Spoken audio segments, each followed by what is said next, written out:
Canelo Alvarez and Terence Crawford, shocker, it's back on. What can we really believe now? I feel like tomorrow we could find out it's off again. The next day after that it's back on. It's just like we gotta just, I guess, hope for the best and say that, you know, maybe it'll happen, maybe it won't, but let's just assume it's happening because we're here in Turkey. Al-Ashiki officially announced it. They were talking about it, fell through. They put the official report out on Ring Magazine saying it's a no-go. Then the next day, literally, they're saying there's a 4-fight deal for Canelo Alvarez and he's doing it in Riyadh as a part of Riyadh season. So you just have to listen to whatever they're telling us, and you know, it's kind of silly right now because obviously as someone who's giving you guys the news to the best of my ability, it's a little bit difficult when you're hearing one thing and you're trying to get the news out and then the next second it switches up. It's just like, it reminds me of Spence and Crawford all over again, but like almost like this isn't the fight that we asked for. Don't get me wrong, I'm gonna watch it and I think it'll be exciting for, especially for the casual fans who maybe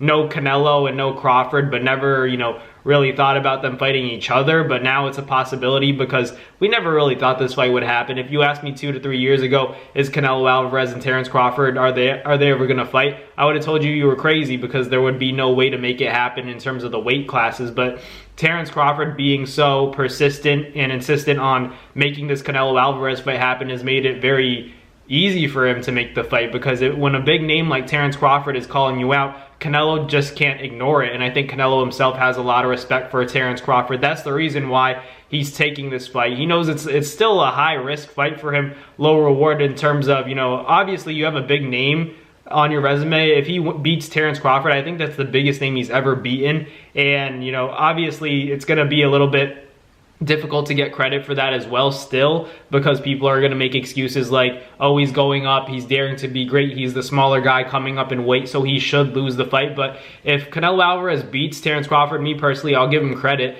But, you know, if he does lose, then it's like you really got to give Terence Crawford credit, because it is a possibility that Terence can beat Canelo. Canelo is definitely the favorite. He's got to be like at least you know, most people are saying Canelo's a 70-30 favorite. I have it 60-40 for Canelo, or 65-35 in favor of Canelo, but I really wouldn't sleep on Bud just because I know how much he wants to win. If this was any other 154-pounder or, you know, any other boxer, I feel like, yeah, maybe he's just there for the check, but a guy as competitive as Bud, I just don't see him cut from that cloth. I feel like he's one of those guys that, you know, no matter what he's doing, even if it's not boxing, he wants to win. He's just a competitive individual. You know, he doesn't know how to turn off that switch, and that's what separates the good from the great at the highest level. And I think Canelo Alvarez, he's right there as well. I just think, you know, Terence Crawford is such a, you know, locked in individual. I always talk about how intense he is. He's probably the most intense fighter in the sport of boxing when it comes to just pure competition and being,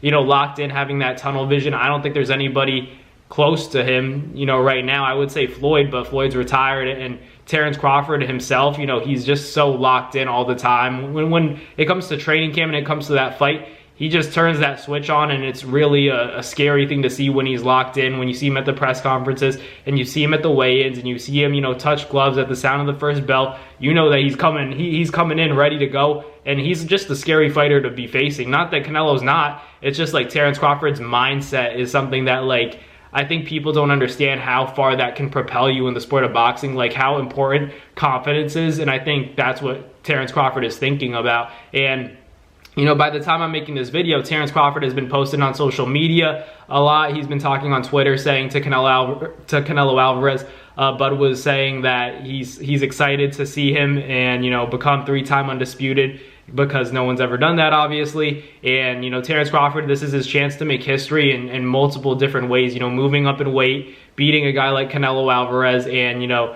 just to do it in any fashion, honestly. You know, I'm expecting if Terence Crawford does find a way to pull this off, for it to be a decision win, but still a decision win for Terence Crawford coming up in weight would be so big for him. I think it solidifies him as, you know, one of the best welterweights we've ever seen. And, you know, that fight wouldn't even be at welterweight, but still to go up and to do what he did, maybe not even just a welterweight, maybe just one of the best boxers in the world. He's already there, but this fight would really, you know, just be a legendary win for Terence Crawford. But let me know in the comments what you guys think. Canelo and Crawford back on. Let me know down below what you guys think and who you guys got.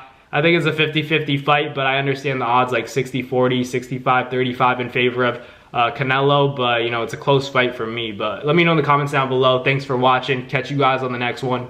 Peace.